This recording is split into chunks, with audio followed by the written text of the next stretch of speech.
How's it going, guys? Nick Joel. from Tooele Valley Motorsports, and we wanted to talk about the differences in the X3s. So the X3 has obviously been around since 2017, but it may look the same for 2024, but it's not. And we wanted to talk a little bit about the differences, the way the car feels, some of the updates. And I thought that it'd be really good to get someone who's had several generations of X3s, and that's Joel. Yep. You've had what, a 19, a 21? 21, and 24 now. And a 24 now. Yep. Cool. So your 24 you just got. Yep. New fiery red car. Yep. Smart shock. All the goodies. Yep. Car's beautiful. What do you think so far? What do you think about the 24? I'm loving it. Suspension's awesome. I, like anything new, was skeptical about Smart Shock, not knowing how good it would be, especially having done suspension on some of the other cars and then keeping this one stock with just the Smart Shocks, and it's awesome. Real slow chop, put it in the comfort mode, buttery smooth, go faster, click Sport Plus, flattens out. So it's super cool being able to just play with it on the fly. So when we were out at the Genesis last weekend, you told me that you felt the car was a lot smoother. Yep. What can you talk a little bit about how you felt the car was smoother? Yeah. So overall, top to bottom, the car is so much smoother. Everything from the P-drive clutch, the engagement, how much quieter it is there. You don't have all the clutch noise that you used to have coming into the cab from the inlets. But even just the suspension, just across the board, the car is just a great package. You almost wouldn't be able to tell that they were, in theory, the same car.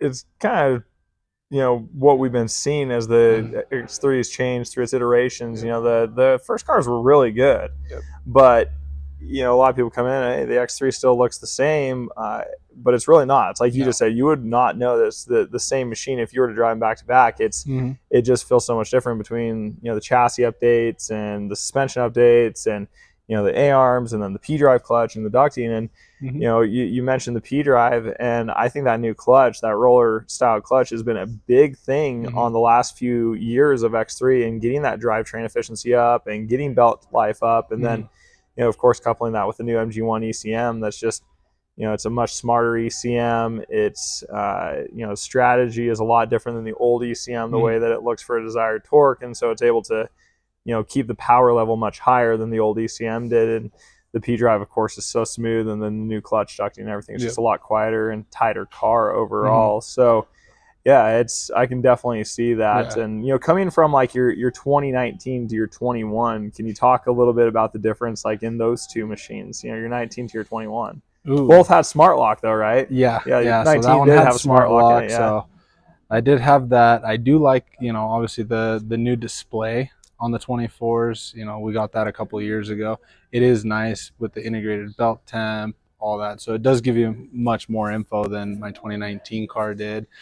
Obviously my 2019 car was a big power car, but even with this 24 and all the updates they've done, it's just so smooth, makes so much power, doesn't lack quite like the 2019s where you had to bump up the power from the 172 to go to 200. Right. So yeah, I forget that your 19 was a Dynamite Evo big turbo kit. And coming even from like that Evo Dynamite, say like a pump gas tune on that Dynamite setup versus your 24 MG1 car, how would you say they run, between the two? Yeah, well, back then it was a huge difference from going stock to that. Nowadays, I won't be doing that kind of stuff to this car just because of all the refinements, but the power's there. It feels very, very similar to a big turbo car, but you're like the older generation though, like yeah, okay, and still maintaining the reliability and all that you lose trying to get that power. Right. Yeah, we definitely went the rounds with some of our aftermarket our setups. Yeah, it definitely takes a while to dial those in. So on your 24 though, is there anything like, now that you've got a few trips on it, I know that we spoke a little bit out this weekend about your paddle setup and your RPM going up the face. What were you seeing there?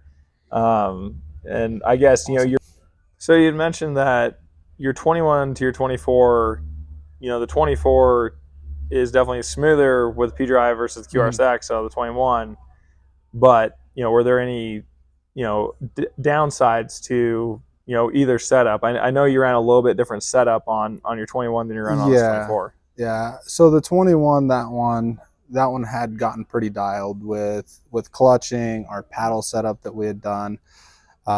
So that one is, we were running a 12 paddle staggered versus this straight 14 blade on this one. So a little bit of relearning just with the different cupping on there, how the car performs.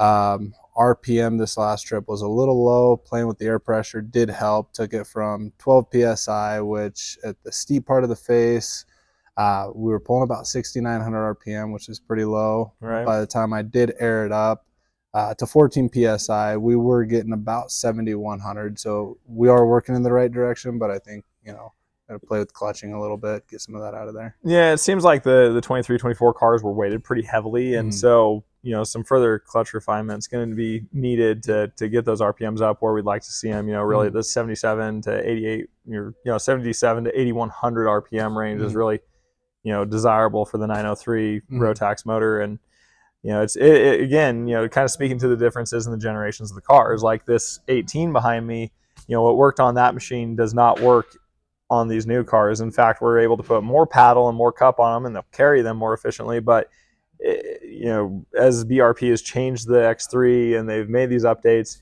every generation we've had to go back out, basically start over with setups. I mean, you're kind of close, right? Because you have some foundation, but every time they change it, you kind of have to go back in, update your settings, check clutching, paddle setup, see what's the fastest, what's working good.